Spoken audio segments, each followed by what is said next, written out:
Hello and welcome to Product Momentum, where we hope to entertain, educate, and celebrate the amazing product people who are helping to shape our communities way ahead. My name is Paul Gable, and I'm the Director of Product Innovation at ITX. Along with my co-host, Sean Flaherty, and our amazing production team and occasional guest host, we record and release a conversation with a product thought leader, writer, speaker, or maker who has something to share with the community every 2 weeks. Good morning, Paul. How you doing today? I'm fantastic, Sean. How are you?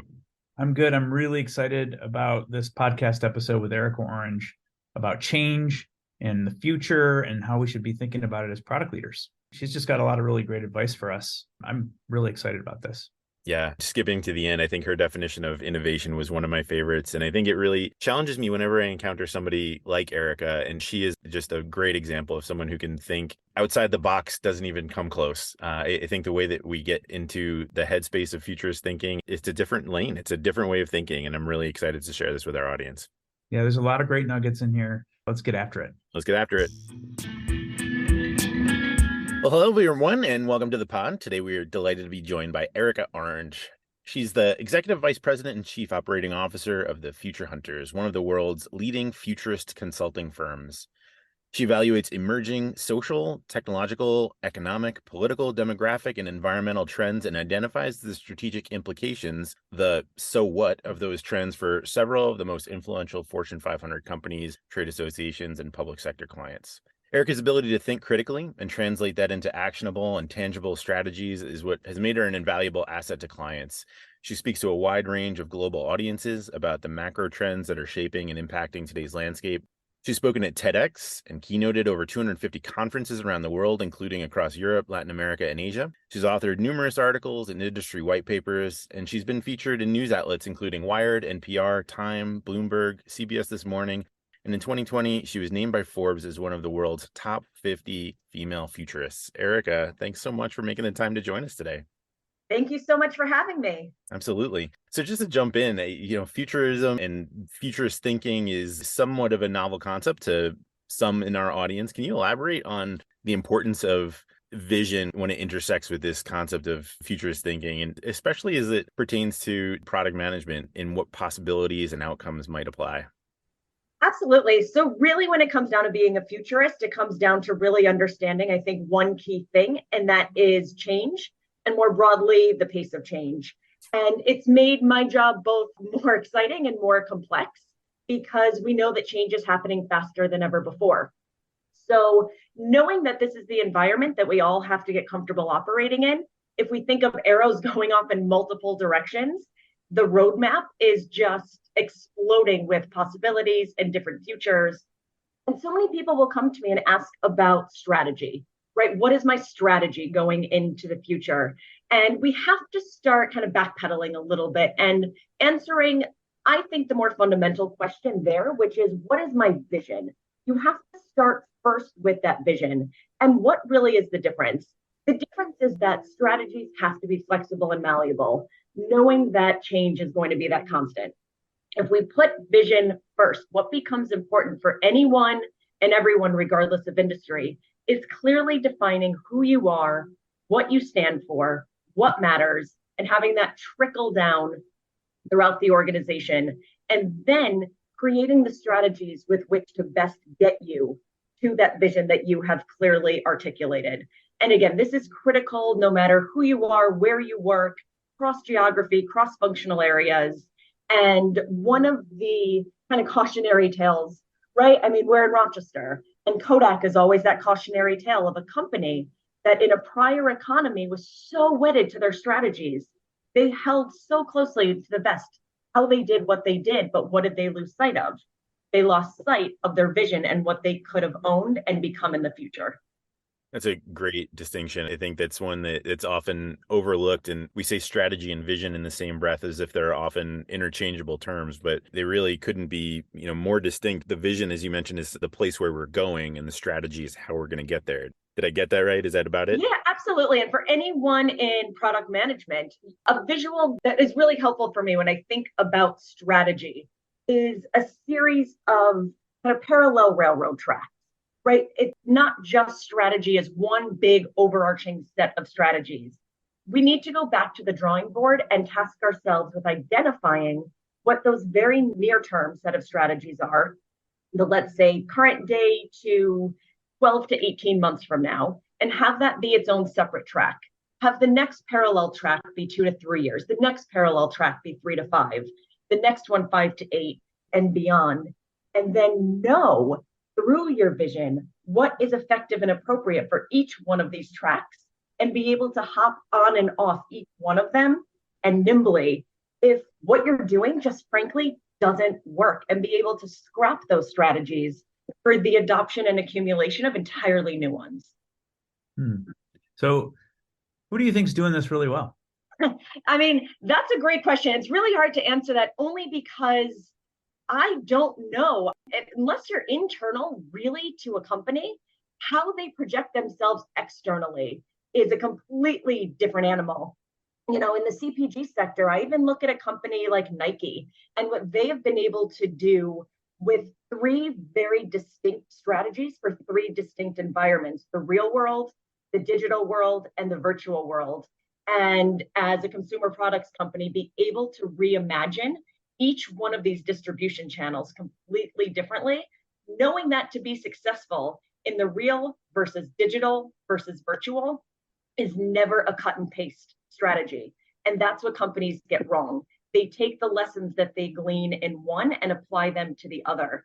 And I think any successful company going into the future will have to have a blank slate for each and have to reimagine what is appropriate and effective in each. It goes back to, again, these are all tried and true things. We know that the introduction of any new distribution channel is not subtractive, it is multiplicative. So the companies that view their strategies and their future and their vision in terms of the correct mental math, which is multiplication, will be the ones that get it right. So your proposition here is that every time you add a new distribution channel, it's multiplicative. Mm-hmm. I've never heard that before, but it's intriguing to me. So explain what you mean by that. Yes, 2 classic examples, media and retail. So for all the times that they were saying that magazines and newspapers were going away, people still wanted to physically hold something. And what it does in the brain, called co-location, to actually hold and feel and tactilely read something in print is very different. The learning mechanisms are different. So it's different distribution channels. Same is true in retail. My God, the amount of times people would tell me e-commerce is going to take over, and then in e-commerce it's going to go into the metaverse and all of this, and brick and mortar is going to be dead. Brick and mortar is not going to be dead. It's just that, again, we have to completely reimagine the unique value proposition of each. So for a clothing retailer, people still didn't want to return items. They wanted to try them on. That's the unique value proposition of the store. Or even what Samsung is doing with the Samsung experience. It's drawing the consumer in a new way. So we have to view each one as basically a blank canvas, ripe for imagination, versus just applying old strategies, like pouring old wine into new bottles. It's not going to work. But we know that those original streams and economies are not going to disappear. Everything layers always on top of each other. Okay. And you define 3 different channels here: the real world, the virtual world, at least from Nike's perspective, and the digital world. What's the difference between the digital world and those other 2? Well, I mean, the real world is just the real world. That's how we've always operated for all of human history. The digital world was the move into the internet and e-commerce and everything that the economy ushered in at the later part of the 1990s, and we've been in the throes of, right, for the better part of the last couple of decades. And now we're at the precipice of entering what some have dubbed Web 3.0, and a lot of the visions around the metaverse have stalled, although the bigger, broader view of the virtual world and some of those applications, I think, are here to stay. So a lot of the buzz and the hype now is around the consumer-centric versions, and a lot of the technology companies are creating the headsets and wanting people to create avatars to go into these worlds. And for me, I think there's much more utility in the second prong of this, which is the rise of the enterprise metaverse, how companies are going in and creating digital twins of their enterprises. And if we link this back to the future of product management, many more people are going to be moving into these virtual worlds to prototype products first using a digital twin and then using the insights gleaned from these 3D virtual mirror worlds to then inform the whole 360 process of how they do what they do in the real world. So whether it's the discovery phase, the planning phase, the implementation phase, the development phase, any of these things, it can be built first in these digital twins. Yeah, just this morning, there was a really interesting example of that in the Times. There's a piece on how an African artifact was reappropriated back to its native country, but it was replaced with a, very high fidelity digital twin. And there's a whole new world in just museum science opening. As, product people, we can now study and share and produce a history and an experience that is really unprecedented, where we can be in the moment and in sort of the presence of others in ways that we haven't really tapped into in a long time. When we were chatting before the show, you used a phrase that I want to dig into, changing topics just slightly. The phrase was escape velocity. And you talked about how sort of resilience and adaptability meet in this idea. I'm wondering, can you define that term, escape velocity, and share a little bit about how that might be a concept for product managers to dig into? Yeah, absolutely. So I obviously didn't create the term escape velocity because this is a physics term, which basically is the gravitational pull of an object.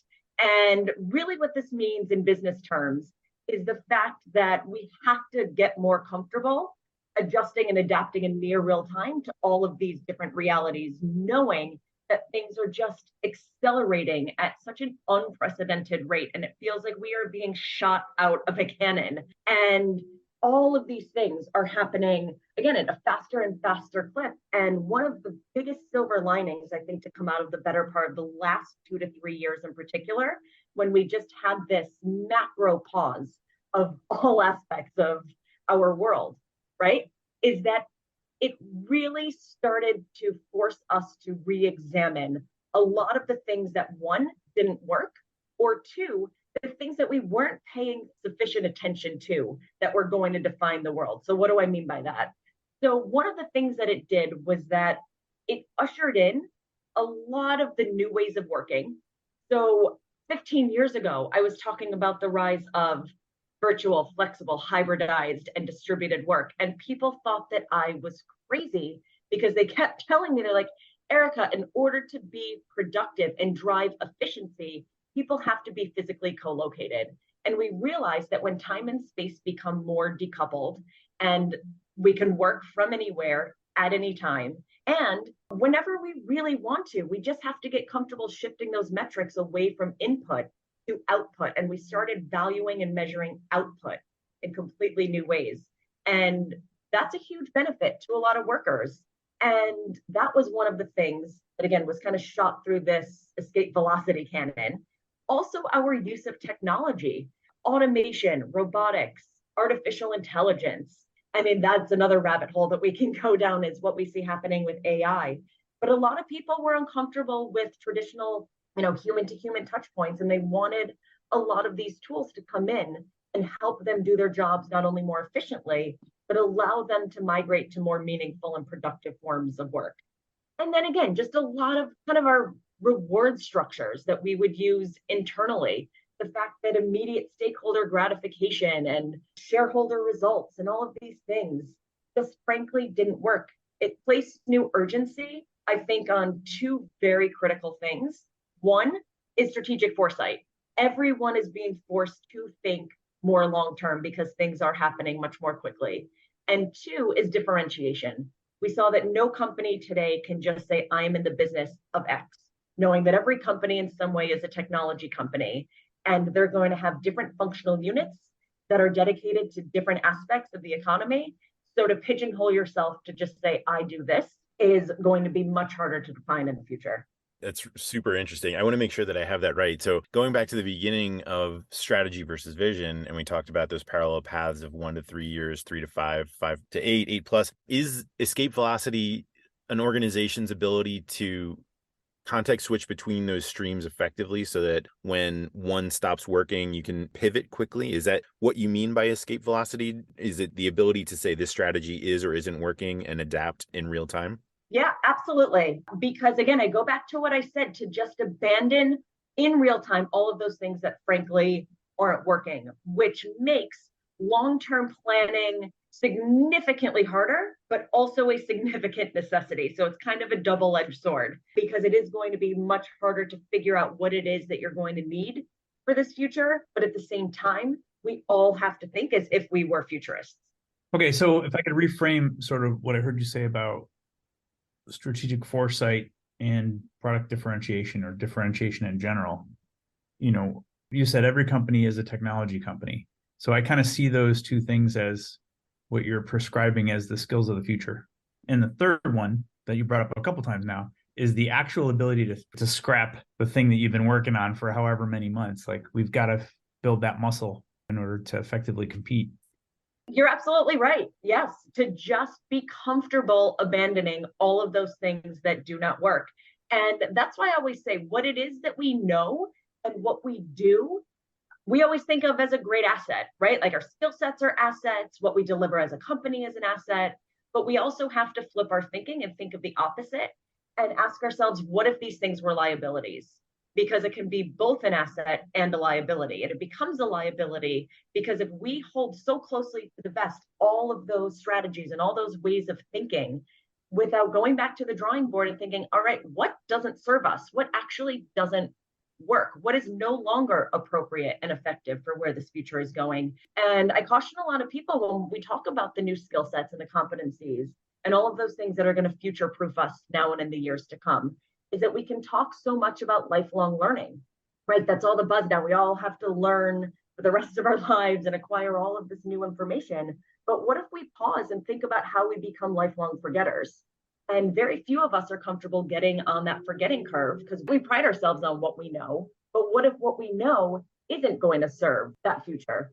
So, I would just kind of tell anyone listening to this too, to just take a moment and identify those 2 or 3 things, those 2 or 3 heuristics, skill sets, whatever it is, that just no longer work for where things are moving. And what do we feel comfortable actually starting to forget? Just to close the loop on the Kodak story, I think that's a great story of not scrapping, essentially this 100-year baby when they should have. Like, we've got this beautiful thing that's cash cow, it's producing a lot of revenue, and we can see the future coming, but we just refuse to give it up and move on. And now we all see what happens when you don't do that. So, yeah, I mean, there's, again, a series of cautionary tales. We see this on the retail side. I mean, just think of all of the big box retailers that couldn't see beyond what they did and they couldn't innovate quickly enough. They lost market share, they lost consumers, and then, they just become lists in a BuzzFeed story about all of those failures in the 90s and the early 2000s when things began to really transform. Nobody could see the forest through the trees, and then the future passed them by. It happens to me even as a consumer sometimes. I get attached to a product and it becomes a tool that I integrate into my life, and then they just seem to stop updating the roadmap or keeping up, with the competition. And it's painful to move when you've invested so much of your energy in learning a ecosystem. Well, and honestly, that is going to be the story of our lives. And that is going to be the reality that the youngest of generations are going to have to deal with. Because even when you extrapolate that out and you think of the current educational system, you think, what is the value of higher education? Of what they are learning their freshman year is already outdated by their senior year. So what is the ROI? And we have to go back to the drawing board to think how we are actually educating younger people today for what economy, for what jobs, with what skill sets. So, there are business use cases, but also if we really think more broadly, just again, it goes to that quickening of every single aspect of the macro environment. Yeah. Well, between AI and Gen Z, it sounds like we have a whole nother conversation in the tank if we could get you back on to talk about those. But I have one more that I wanted to get to based on our conversation earlier. It's about a word that you used. This one might be your own, called templosion, which I believe was a portmanteau of tempo and explosion, if I remember correctly. And it was the idea that we think about scenario planning mostly in the traditional sense through the lens of silos, really breaking things down into component parts. And the rate of change has warped and really placed a new emphasis on scenario planning frameworks. And I'm wondering if you can help contextualize, what does this concept of templosion mean? Did I get that right or not? And then how do you think about scenario planning? And are there frameworks that a product manager sitting in front of their team today might be able to take away and apply some principles to in learning to build out a roadmap or a strategy a little bit differently? Yeah, so I will take credit for that term. We as a firm created that term about a decade and a half ago because when we saw the economy really beginning to shift, and we framed it as not just a recession, but a fundamental transformation, we said that that transformation was being catapulted by new understandings of time. So it's actually the temporal implosion of time. And it sounds very complex, but it's very simple. It's basically the idea that the biggest of things, the biggest of events, are all happening in shorter and shorter periods of time. So it simultaneously feels like time is on steroids while time is also being truncated. So, going back to what we were talking about before with strategy and innovation, all of these cycles that are well understood in the business environment are all getting shorter and shorter. So whether it's R&D planning cycles, financial planning cycles, strategic planning cycles, also knowing that the average lifespan of a Fortune 500 company could be as little as 15 years, with CEO tenure alongside of it dropping precipitously. We have this environment where, again, all of these things are just getting rapidly shortened so that there's new urgency around the value propositions of time, speed to market, speed of creation, kind of the old Chinese model of innovation, right? It's build it, test it on the backs of consumers, figure out what doesn't work, go back to the drawing board, and you're in a constant cycle of iteration, innovation, iteration, innovation. And for anyone in product management, scenario planning has a role. We as a firm don't use scenario planning traditionally, only because while it does serve its value, it absolutely does. You can envision multiple futures knowing that there are going to be multiple futures. The only thing that we have to start forcing ourselves to think about, which traditional scenario planning does not quite get us there, are all of the unexpected and unanticipated consequences that are second and third order. So we can plan for that first order. We can say, kind of the butterfly effect. Here's that first ripple. If we have a social trend, here is a political, an economic, a cultural implication, a technological one. But then beyond that, it becomes really, really hard to predict. And it's in the second and third order where all of both the exciting possibilities, but then also the risks, the risk management implications, that's where we really have to focus. So that's why I go back to the point about strategic foresight, perhaps being one of the biggest things that we have to focus on today, because it's thinking in terms of leapfrogging beyond what we're already seeing to think of what that unknown and those kind of X variables are going to be. Awesome. Well, we're getting close to the end of our time here. We got a couple questions we ask all of our guests. One that's really important to me is, what are you learning? What are you reading these days?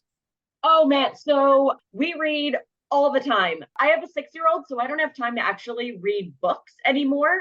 I feel like my time is also, I live Templosion on a day-to-day basis. But a lot of the publications I read, from everything from The Economist to MIT Technology Review to, we're doing about 80 abstracts every month from just curated sources. It's all just comes down to pattern recognition. If you had to pick one book to recommend to our listeners, what would it be? Well, I'm going to get very existential. I just read a book on DMT. And I think in the context of a lot of what we've talked about on a kind of big, broad, kind of quantum physics level, it becomes really interesting to think of where AI could go and what some of the mystics and ancients knew. Fascinating. Not a business book, but... No, that might be a third episode to get you back for. Our last episode, we ask all of our guests, and I think I heard you allude to an answer for this one already, but I want to ask it its own question. What is your definition of innovation? It's a question we ask all of our guests, and we love getting the different perspectives, but what does innovation mean to you personally? So innovation to me has become fairly co-opted and a little bit of a cliche term. So what I mean by that is I ask a lot of people if they are being innovative, and hands always go up. And I ask them what they're actually innovating around. And so much of it is just straight line extrapolation and linear thinking based on what came before it. And that's not true innovation. So to me, innovation, I like making up words. I think we need a new term for it, because I think true innovation is about going back to the drawing board and completely reimagining all that came before it. And going back to what I said before, seeing things as a true blank canvas without any of the preconceived notions, and just infusing it with wonder and imagination. And so little of innovation as it exists today is that. So that's less how I would define it, and more what I hope eventually it will become. I love that aspirational take. Love that.